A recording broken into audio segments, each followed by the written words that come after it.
तो अच्छा विशाल, आप विशाल आए हुए हैं हमारे, जो 296 रैंक इस बार लाए हैं, और फर्स्ट अटेम्प्ट में यूपीएससी का दिया है पहली बार, और 296 ही गॉट। तो बहुत बड़ी अचीवमेंट है, और जो पहली पहली बार में क्रैक कर जाना यूपीएससी अपने आप में चैलेंज है।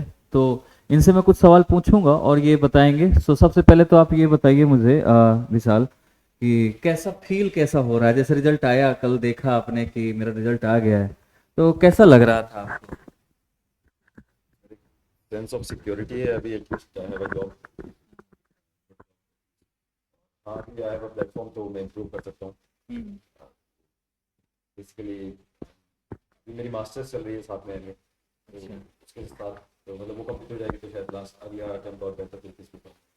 तो एक अटेम्प्ट और देना चाहते हैं आप ना? हाँ मैं एक बार एटलीस्ट। हम्म। तो जब आपका रिजल्ट आया तो फैमिली का क्या रिएक्शन था? कैसा रहा? का रिएक्शन वही था कि at least hard work page of. Family को भी, मेरी बहन को भी, और बाकी जो और हमारे घर में कजिन है उनको एटलीस्ट एक भरोसा होता है कि मेहनत करने से काम हो जाएगा। वर्ल्ड आउट देयर जो मेहनत करके अचीव किया जा सकता है वो माँ बाप को खुशी होती है कि एक फाइनेंशियल सिक्योरिटी होती है और एक मिडिल क्लास हाउस होल्ड में सेंस ऑफ अचीवमेंट मिलता है आसपास। बस वो दो तीन चीज़ें हैं। अच्छा, जैसे आप पढ़ाई कर रहे थे, प्रीलिम्स आ रहा है फिर से बच्चों का, आप शायद फिर से दे रहे हैं, हाँ प्रीलिम्स दे रहे हैं।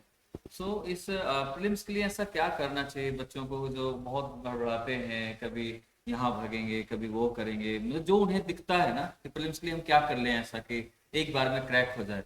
क्योंकि सबसे बड़ा जो रोड़ा बीच में आता है ना, वो प्रीलिम्स ही आता है। कहते हैं मेंस तो हमारी बड़ी अच्छी तैयारी है, प्रीलिम्स नहीं हो रही। So what should we do, मतलब उन्हें क्या करना चाहिए, या फिर स्टूडेंट्स को, या क्या करना चाहिए उन्हें? उनका क्वेश्चन यही होता है। सर सबसे पहले तो प्रीलिम्स को लेकर इस बार जो it was a complete blood हाँ। बात एक तरह से कि बिल्कुल ही आउट ऑफ कन्वेंशन प्रीलिम्स आया था। तो ये है, अब इसके हिसाब से इससे ज़्यादा ना डर के कि कैसा आ रहा है कुछ भी आ रहा है, तो ये भी देखा जाए कि कट ऑफ भी फिर कॉन्स्टेंटली नीचे जा रही है उस हिसाब से। हम्म। और अब तो एक्सपेक्टेड कट ऑफ भी जनरली मतलब सब लोग 75-80 के आसपास गेस कर रहे हैं। तो उस हिसाब से सोचते हुए कि आउट ऑफ 100 क्वेश्चन 75-80 या 90 स्कोर करने के लिए they need just good static.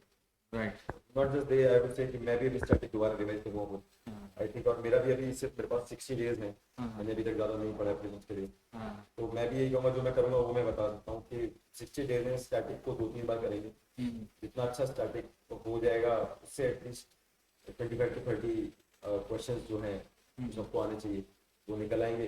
और बाकी तो देर इंटेलिजेंट गेस वर्क जो होता है। हम्म। तो मैं कहूँगा बस स्टैटिक स्टैटिक स्टैटिक 2-3 बार स्टैटिक अच्छी तरीके से रिवाइज करें मल्टीपल टाइम्स, कम रिसोर्सेज, हम्म। फैक्चुअल इन्फॉर्मेशन की करेक्ट हम्म। तो एग्जैक्टनेस वो, हम्म। साथ में एक एग्जाम डे प्रेशर को थोड़ा सा सही तरह से झेले। हम्म। लास्ट टाइम मेरा थोड़ा सा नहीं, मैं कहूँगा कि I was not in the best of my mindset when I gave my prelims. Exam का पैटर्न देख के आई वाज माय सेल्फ थोड़ा सा नर्वस। मेरे को लगा कि पता नहीं अब I will be able to make it और not, because I was scoring good in mock test. Okay. मुझे लगा कि I should sail through prelims easily. Hmm. When I look at the paper तो मुझे थोड़ा सा डाउट हुआ, और वो that moment of self doubt, hmm. उसकी वजह से मुझे लगता है मेरे 5 से 6 क्वेश्चन एक्स्ट्रा गलत हुए जो शायद नहीं होते। हम्म। तो I was able to score 80-82, जो मैं गेस कर रहा हूँ कि इतना ही होगा मेरा स्कोर प्री में, हम्म। तो which could have been increase to 90। तो शायद वो एक सेंस ऑफ काम क्वेश्चंस को देख के कि जो प्रिपरेशन है वो वही रहेगी।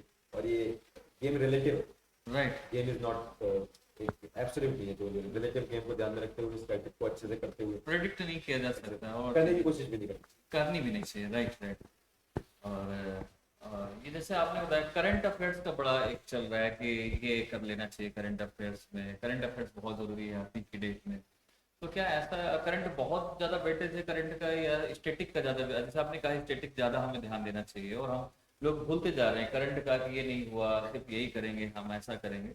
तो क्या ऐसा भी है क्या कुछ कि करंट हमें ज़्यादा ध्यान देना चाहिए, या फिर कितना ध्यान देना चाहिए एटलीस्ट? क्योंकि बच्चा द हिंदू भी पढ़ रहा है, इंडियन एक्सप्रेस भी पढ़ रहा है, फिर गवर्नमेंट मैगजीन्स पढ़ रहा है, फिर इसके बाद पीआईबी साइट्स पढ़ रहा है, फिर इसके बाद वो मैगजीन्स दुनिया भर की जितनी भी चल रही हैं उनको पढ़ रहा है। तो एक साल का करंट देखा जाए तो वो स्टैटिक से ज़्यादा हो जाता है। तो क्या इतना ज़्यादा पढ़ना इसको ज़रूरी है कि ये ज़्यादा इस पर फोकस करे कि उस पर फोकस करे बच्चा? सर मैं तो यही कहूँगा करंट अफेयर्स का जो एकदम फैशनेबल फैड हो रखा है ये बेसिकली इसीलिए हो रखा है कि मार्केट में मटेरियल की अवेलेबिलिटी इतनी ज़्यादा हाँ है। Every other day there is a magazine coming out.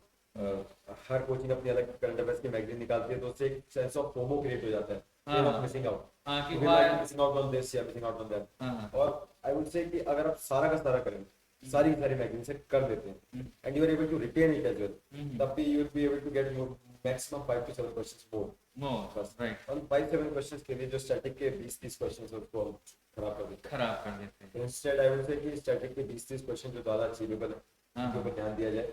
और करंट यूपीएससी वाले जो पूछ रहे हैं, even if you read newspaper for the entire year, मैंने पूरे साल पढ़ा, उसके बाद भी मुझे लगता नहीं कि उससे इतना आसान हो जाता है। मैगजीन भी कोई एक मैगजीन ले लें किसी भी एक कोचिंग इंस्टीट्यूट की जो रेप्यूटेबल है और उसको जैसे मैं पढ़ें। हमेशा रिकमेंड करता हूँ बच्चों को कि एक न्यूज़पेपर एक कोई पढ़ो और साथ ही साथ गवर्नमेंट की मैगजीन्स जो आती हैं उनको फोकस करो और ज़्यादा से ज़्यादा पीआईबी को फोकस करो तो इतना इनफ है जो देखा हाँ जाए। ये भी है, पर ये हो जाता है कि कभी पीआईबी और बाकी गवर्नमेंट सोर्सेज है वो बहुत स्कैटर्ड है। हाँ पीआईबी ये करा भी है जाए हाँ तो अलग उसके अलग हिसाब से हाँ कोई एक इंस्टीट्यूशन है जो करके दे रहा है आपको, हाँ अगर एक सिंक्रोनाइज्ड वे में, तो it's better to choose that and save your time. उसके अलावा newspapers are important for analytical purpose. Right current affairs तो ठीक है but basically current is nothing but repetition of the static part, right कि उस static part में अभी कौन सा फोकस में, right if you are doing the static part right, अच्छे से कर रहे हो तो कुछ भी उसमें से फोकस में होगा तो you will be able to get your हाँ hands to राइट 100%। the वो चीज को। और अच्छा आपको थोड़ा सा ये बताइए कि जैसे कि बच्चे जो हमारे पढ़ रहे हैं अमित आईएएस में, तो आपको क्या कभी अमित आईएएस से क्या हेल्प ऐसे थोड़ी बहुत मिली हो जो अभी आपको, कि कभी ऐसा जो भी मिली हो तो उसके बारे में आपको sir after I cleared my mains तो मैंने कांटेक्ट किया था आपसे हाँ और इंटरव्यू गाइडेंस प्रोग्राम में हम थे यहाँ पे, तो इट वाज वेरी हेल्पफुल। तो जो मॉक इंटरव्यू मैंने दिया था यहाँ पे सर के अंदर, राइट तो वो दैट वाज हेल्पफुल। और आई थिंक उसकी मैंने वीडियो भी एनालाइज की थी बाद में, तो I think that was helpful basically. तो ये काफी है बच्चों के लिए अगर समझ जाए तो प्रीलिम्स के लिए जरूरी है। अब मेंस आपने जैसे कि मेंस में अच्छा स्कोर किया हो और मेंस आपने कैसे दिया, मेंस के लिए क्या स्ट्रेटजी ऐसी थी कि जो आपने बहुत अच्छा लिखा या कैसे क्या रहा, क्या सारे क्वेश्चन किए कुछ छूट रहे थे तो कैसे टैकल किया उनको? सर थोड़ा मैं मेंस टाइम पे बीमार हो गया था actually। ओके हाँ मेरे को अराउंड 15th ऑफ अगस्त मेरे को एक बेसिकली सॉर्ट ऑफ इन्फेक्शन हो गया था, मलेरियल इन्फेक्शन, तो जिसकी वजह से मैं I was on bed for 10-15 days. और फिर 1st ऑफ सितंबर को मेरे को चिकन पॉक्स हो गया था और फिर मैं 7-8 डेज के लिए बेड पे था। तो बेसिकली मेरी स्ट्रेटजी करंट तो बिल्कुल ही नहीं थी, मैं करंट का कुछ भी प्रिपेयर नहीं कर पाया था।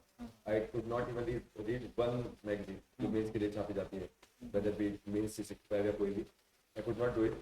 मेरा स्टैटिक का जो नॉलेज था विच वाज गुड, मेरे को अपने ऑप्शन पे भरोसा था कि ऑप्शन के दोनों पेपर्स एंड 2 पेपर्स ऑफ एसे और एथिक्स, जो O2E2 स्ट्रेटजी बोलते हैं एक तरह से, द कॉमन टर्म O2E2, हाँ। ऑप्शन के दोनों पेपर एसे एथिक्स, हाँ क्योंकि ये चारों जो होते हैं बहुत सब्जेक्टिव होते हैं, बहुत एनालिसिस बेस्ड होते हैं, आप ज्यादा याद करके जा भी नहीं सकते इसमें। नहीं तो इसमें एग्जांपल्स होते हैं, इसमें आपकी क्रिएटिविटी का बहुत यूज होता है, कितना आपने पढ़ा है, क्या फिलोसॉफिकल क्या basically आपका आइडियोलॉजी क्या है, ये सारी चीजें आपका आउटलुक कैसा है लाइफ की तरफ, आपके एग्जांपल्स कैसे हैं, आपने क्या एक्स्ट्रा रीडिंग की है आउट ऑफ कोर्स, और मेरी एक्स्ट्रा रीडिंग थोड़ी ज्यादा हुई है।